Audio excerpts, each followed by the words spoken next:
Olá. Bom, eu não sei como esse vídeo vai sair, eu não sei se esse vídeo vai sair, eu não sei como vai ser feito esse vídeo, mas meu nome é Zilene Tonioni e eu sou bipolar. Mas antes da gente começar a entrar no assunto do fato de eu ser bipolar, a gente tem que entender como que eu descobri que eu era bipolar. E mais, como que a minha família descobriu que eu era bipolar. Com 11 meses de idade, eu tive um acesso de fúria. Fúria. Não foi um acessinho de raiva, nem uma birra. Foi um acesso de fúria. Em uma sorveteria. Foi a primeira vez que a minha mãe perdeu a paciência comigo. E olha que a minha mãe não perde a paciência com as pessoas tão facilmente assim. Muito menos com os filhos. E essa é uma das vantagens que eu tive ao longo da minha vida. Uma pessoa bipolar, uma criança bipolar, com uma mãe que dificilmente perde a paciência. Com 1 ano de idade, a minha avó paterna, que estava me visitando a minha família, estava em casa e minha mãe foi me colocar para dormir. E minha mãe me colocou no berço, me colocou uma madeira e eu levantei. A minha mãe virou as costas, foi andando até a porta. Quando ela virou para fechar a porta, eu estava em pé no berço e eu arremessei a mamadeira na minha mãe, com 1 ano de idade. Com 4 anos mais ou menos, a minha tia foi me colocar de castigo e eu avancei nela. E eu quis bater na minha tia. Com um pouco mais de 4 anos, quase 5, a minha mãe me levou para vacinar. E eu não queria vacinar porque eu já tinha tomado vacina. E era aquelas vacinas de braço, sabe? Que punha no braço, que deixavam marcas. Então eu não queria mais vacinar. E aí eu dizia que eu não queria vacinar. E a minha mãe, como toda mãe, querendo o bem do seu filho, ela foi me engabelando ali da maneira como ela conseguiu até me levar ao posto. E então me deram a vacina, que era uma vacina de gotinha. E eu tive outro acesso de fúria. E dali, daquele dia pra frente, foi um divisor de águas na minha vida, da relação minha com meu pai. Porque eu tive meu pai me deu um castigo muito forte, né? E eu não quero entrar nesse mérito de se ele estava certo, se ele estava errado, o que eu penso em relação a isso. Isso é outra história. Isso vem para um outro debate em relação a como ele me castigou por eu ter tido um acesso de fúria. Mas daquele momento pra frente, a relação minha com meu pai mudou completamente. Deixamos de ser pai e filha naquele momento. E nunca mais fomos pai e filha.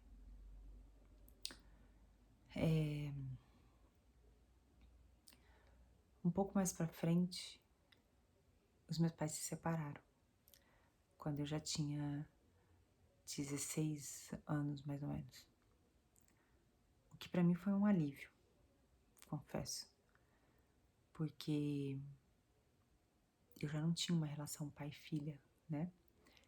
E os meus atritos com meu pai eram muito grandes. Tudo dentro de uma fúria muito grande, um ataque de raiva muito grande dentro de mim. E eu cresci com karma de menina. Quando eu era criança, eu era uma menina mimada, eu era uma criança que tinha um gênio difícil. Quando eu fui ficando adolescente, eu era uma rebelde sem causa. Quando eu fui ficando mais jovem, eu era uma mimada. Eu nunca tive muito um diagnóstico, né, familiar. Sempre era culpa da minha mãe, era culpa do meu gênio, era culpa do meu modo de ser. Nunca era algo que poderia ser tratado de alguma forma. Com 16 anos, meus pais já tinham se separado. Eu fiquei meio que com um peso nas costas da separação dos meus pais. E isso foi um pouco complicado para mim, né? Talvez para outras pessoas seria muito fácil lidar, como foi, né, para pessoas que eu vi de perto passar por isso. Mas para mim foi muito complicado, porque eu tive meio que as pessoas da família, principalmente a família paternal, meio que julgavam que eu estava escolhendo um lado na separação. Simplesmente porque para mim a separação era a melhor solução naquele caso. Eu vi o que a minha mãe passou, eu vi o que meu pai estava passando e para mim era a melhor solução. Mas, enfim. Até então, eu era sustentada pela minha mãe, tinha 16 anos. Meu pai não tinha condições nenhuma de me sustentar. E eu fui morar com a minha mãe. Eu não optei e não tomei a decisão e o lado da minha mãe. Eu apenas fui morar com a pessoa que me botou no mundo e que tinha condições financeiras de me sustentar naquela época. E para a família paternal que eu tinha, aquilo foi uma tomada de decisão na minha vida. E arquei com isso também. Meu pai logo arrumou uma outra pessoa. E essa outra pessoa não foi tão feliz assim na receptividade que eu tive com ela. Foi uma pessoa que achava dentro do mundo dela que ela vivia. Também não me interessa saber se achava que era por bem, por mal, enfim, também não tenho a menor vontade de saber. E hoje a gente tem uma outra relação, mas enfim, que viva o que passava assim na cabeça dessa pessoa naquela época também não faz a menor diferença agora. Mas naquela época a pessoa achava que eu um dia queria juntar meu pai e minha mãe de novo. O que pra mim não fazia o menor sentido. Bom, um belo dia, eu já estava tendo ataques de fúrias ainda existiam esses ataques de fúria. Minha mãe resolveu me levar num psicoterapeuta. Uma amiga dela disse que eu precisava de um acompanhamento, que aquilo não estava muito bem. E esse psicoterapeuta disse que eu tinha, né, alguns ataques de fúria e alguns distúrbios, enfim. Mas não chegou a falar a palavra bipolaridade em momento algum. Naquela época também bipolaridade era uma coisa muito longe da realidade que eu vivia. Chamou a minha mãe depois disso, eu tinha 16 anos, e disse pra minha mãe que a minha mãe tinha que me deixar viver, tinha que me soltar, tinha que me deixar respirar, porque minha mãe me sufocava muito. Bom, aquilo não mudou muita coisa na nossa vida, nem na minha. Pouco tempo depois disso, foi Dia dos Pais. E aí, eu liguei pro meu pai. Eu já estava fazendo faculdade, que eu estava voltando para Araraquara, onde eu fazia faculdade, e que eu queria despedir dele, queria dizer tchau para ele, porque eu tinha vindo no Dia dos Pais para ver ele, porém não tinha visto, mas gostaria de dizer tchau para ele. Eu me lembro que ele estava tomando banho quando eu liguei para ele. E aí ela atendeu o telefone, a mulher do meu pai, e ela começou a ter uma briga comigo ali no telefone e começou a me ameaçar, dizendo que se eu pensasse em juntar o meu pai e minha mãe de novo, que ela poderia me matar. Coisas loucas, né? E ela fez uma ameaça para minha mãe. Aquela ameaça para minha mãe foi o estopim para minha primeira e única crise que eu tive de bipolaridade. Eu comecei a entrar em surto completo naquele momento. E aí ela pediu, meu pai desligou o chuveiro, ela falou só um momento, ela mudou completamente, só um momento, vou passar o telefone pro seu pai. Passou o telefone pro meu pai. E eu falei com meu pai que eu não tinha condições de falar com ele naquele momento. E aí ele, porque eu tava totalmente transtornada, porque eu tinha sido agredida verbalmente pela mulher dele, porque ela tinha me magoado, ela tinha me agredido, ela tinha me ameaçado. E eu tava precisando daquele... Precisava daquele carinho paternal, daquele apoio paternal, daquela proteção paternal, que não veio naquele momento. E aí ele me disse que a gente era branco, a gente que se entendia. Bom, desliguei o telefone e tive uma crise e um surto que eu não me lembro. A verdade é essa. Eu me lembro de começar a gritar, de começar a surtar, de entrar numa paranoica, de choro, gritos, surtos.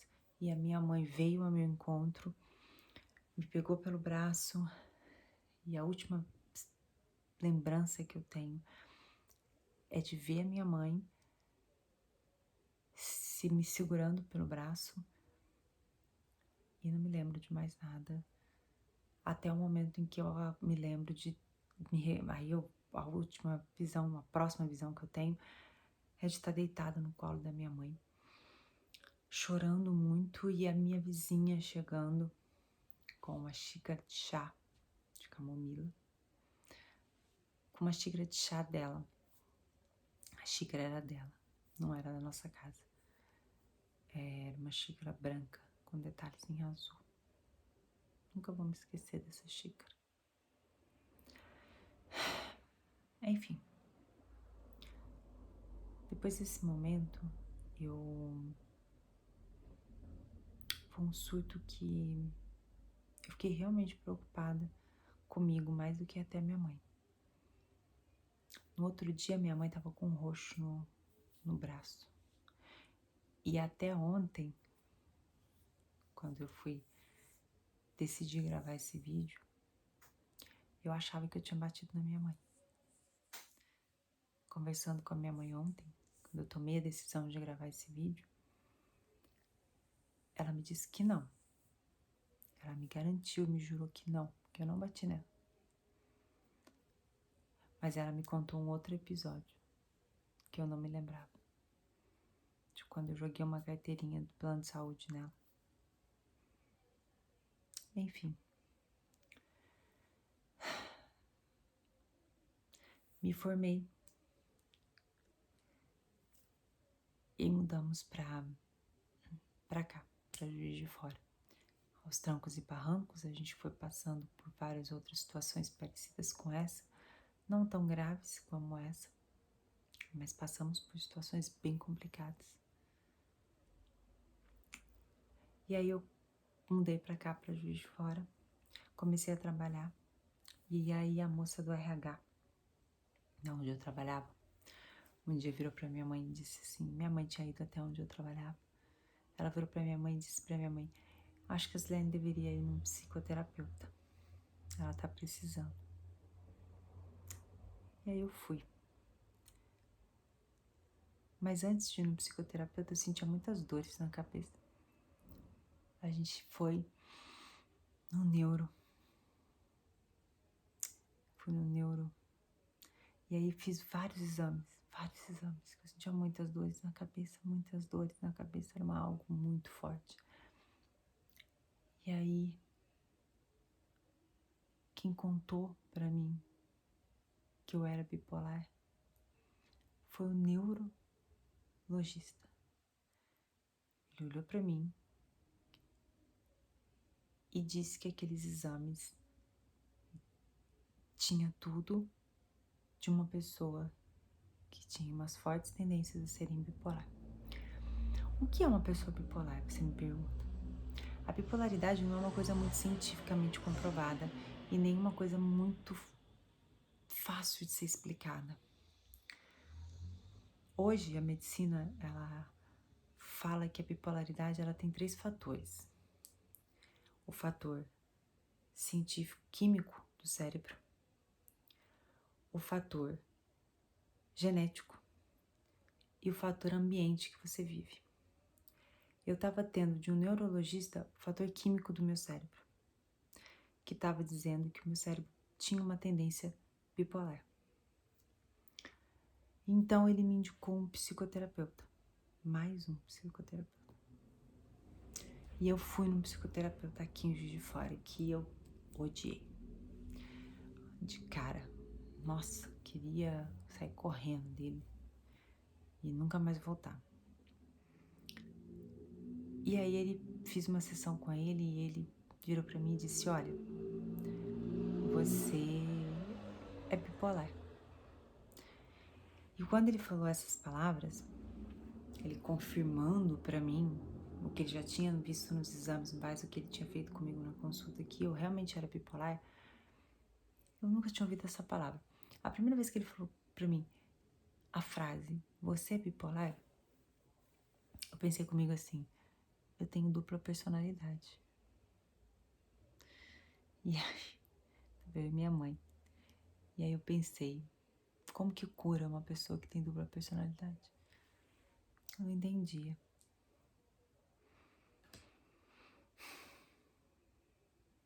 E aí, eu perguntei pra ele só assim, como que cura isso? E aí ele falou pra mim assim, tem um remédio que você vai tomar. E aí eu disse pra ele, quanto tempo eu vou ter que tomar esse remédio?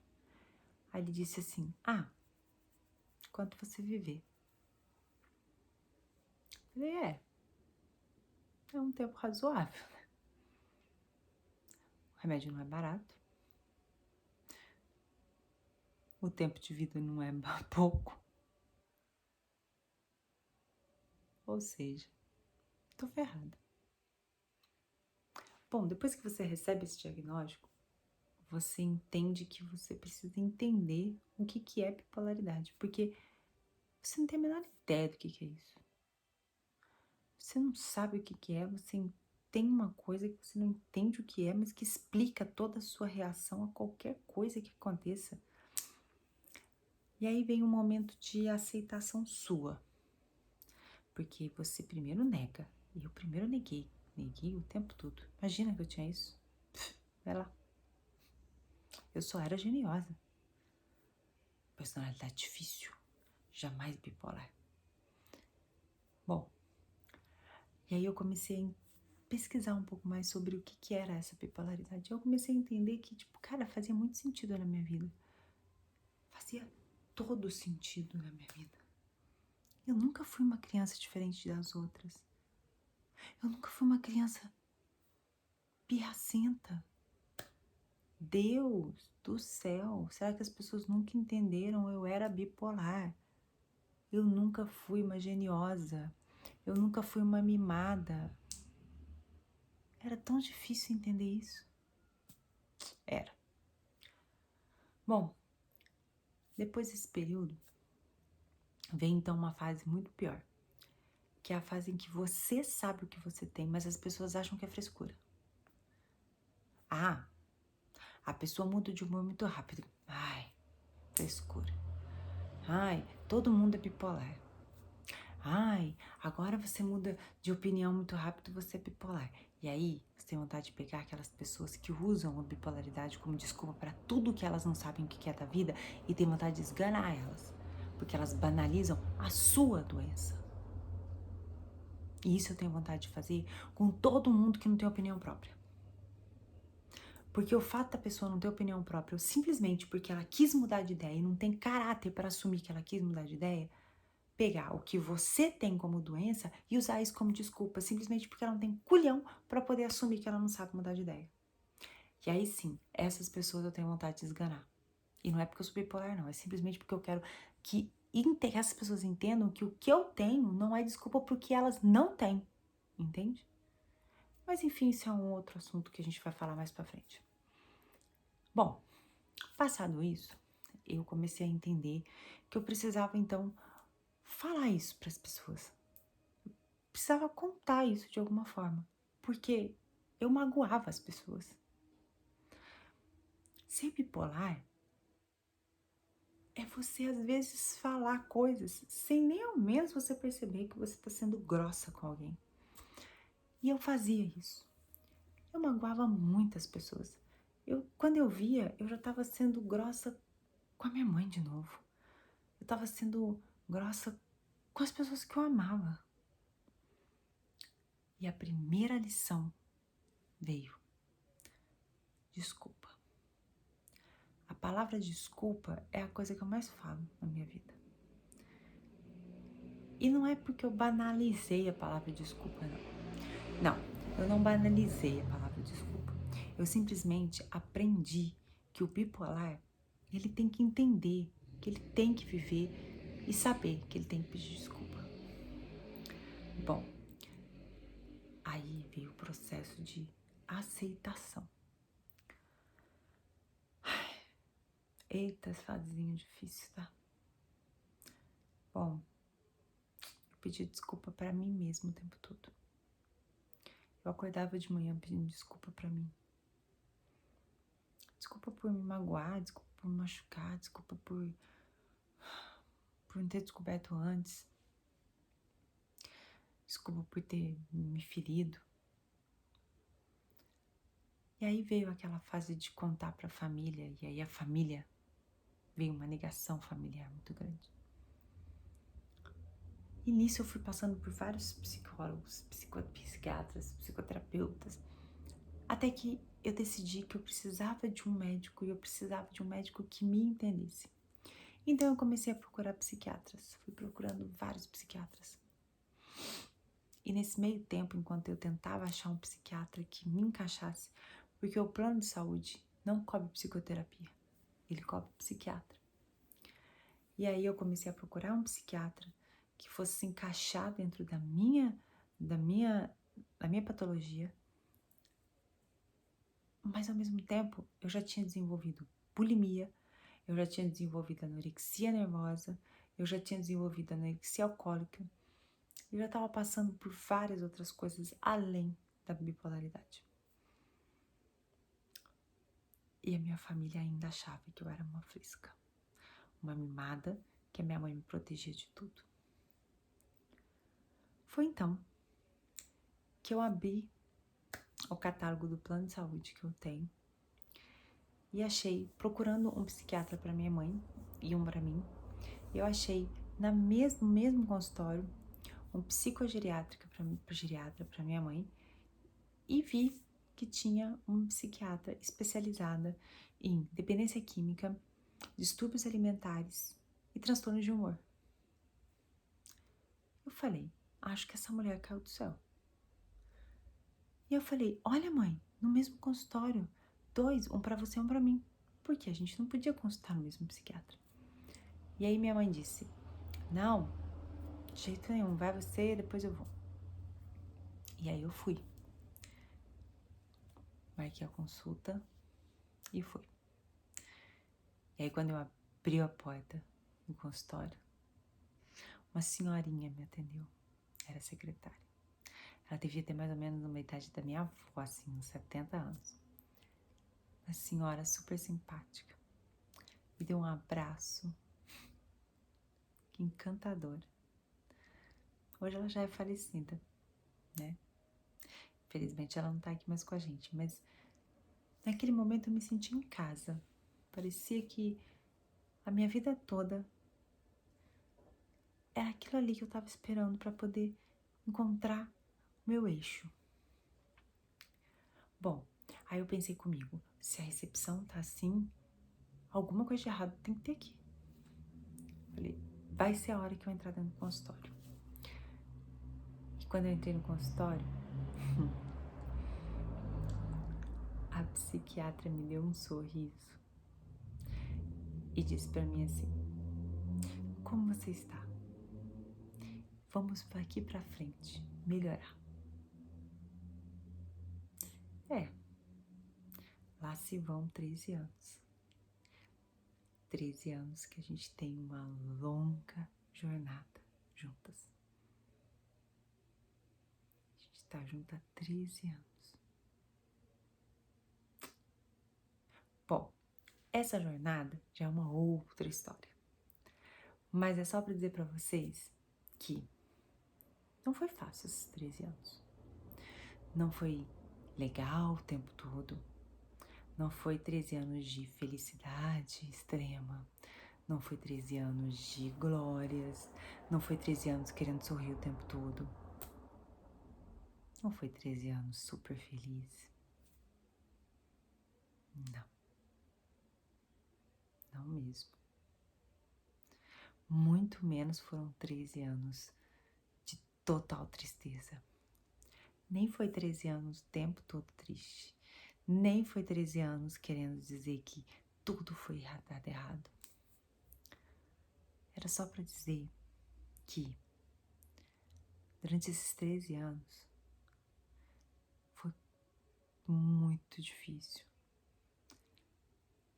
Foi difícil mostrar para minha família que estava tudo dando errado.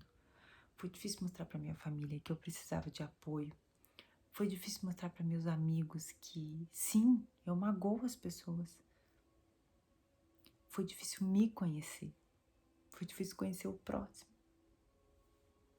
Foi difícil mostrar para as pessoas que eu não sou um monstro, que eu tenho sentimentos. Ou foi difícil mostrar para as pessoas que eu tenho sentimentos de menos. Foi difícil aprender a não chorar na frente das pessoas. Chorar de menos. Chorar demais.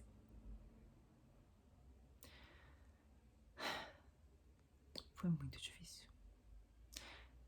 Mas ao longo desses 13 anos, eu aprendi a dar muito valor a mim mesma. A dar valor ao que eu sinto, a dar valor ao que eu penso, a me valorizar, a entender que o fato de eu ter uma patologia que faz de mim uma pessoa que às vezes perde o controle das suas emoções quando não estou medicada, não faz de mim melhor nem pior do que ninguém. Eu perdi emprego por causa disso. Eu escondi de patrões disso. Hoje eu tenho a minha própria empresa. Mas eu passei por momentos em que eu pensava, eu conto ou eu não conto? Eu falava pra minha família, eu falo ou eu não falo? Tentativa de suicídio. Vergonha de contar para as pessoas que eu tentei em suicídio. Vergonha de contar pra minha psiquiatra isso. Vergonha de contar pra minha mãe. Falta de apoio do meu irmão, do meu pai. Desacreditada às vezes por eles. Desacreditada da minha profissão. Desacreditada das pessoas. E hoje eu tô aqui. Hoje eu tô uma mulher realizada profissionalmente. Eu sou uma mulher realizada pessoalmente. Eu sou muito feliz. Totalmente controlada. Totalmente estabilizada. Se eu não contar, as pessoas nem sabem que eu tenho essa patologia. E ao longo desses 13 anos, teve muita coisa para contar. Então esse é o primeiro vídeo para dizer para você que sim, você que acha que não tem como ter e não tem como se controlar. Mas o primeiro passo eu tive que dar. O primeiro passo foi aceitar que eu era bipolar. Aceitar que eu precisava da medicação. E aceitar que eu tinha sim que passar por todo um processo. E sim, eu vou tomar remédio a minha vida toda. E sim, eu vou ter sempre que estar medicada. Então, não é fácil. Eu não disse em momento algum que ia ser fácil. Mas vamos tentar entender. Vamos procurar saber. Foi isso que eu me abri para entender. Essa playlist é uma playlist especificamente para você que acha que não pode ser possível. Pode. Pode muito bem ser possível. Você pode muito bem ser uma pessoa extremamente estabilizada. Você pode dormir à noite. É extremamente possível dormir à noite. Você pode sair. Você pode conhecer pessoas novas. Mais do que isso. Você pode se relacionar com as pessoas. Acredite. É possível. Fica aí. Esse é o primeiro vídeo de muitos que eu vou te contar o que mais uma pessoa bipolar pode fazer. Você não vai acreditar. Basta você estar ciente que você pode e que você tem que estar medicada. É possível. É totalmente possível. Acredite.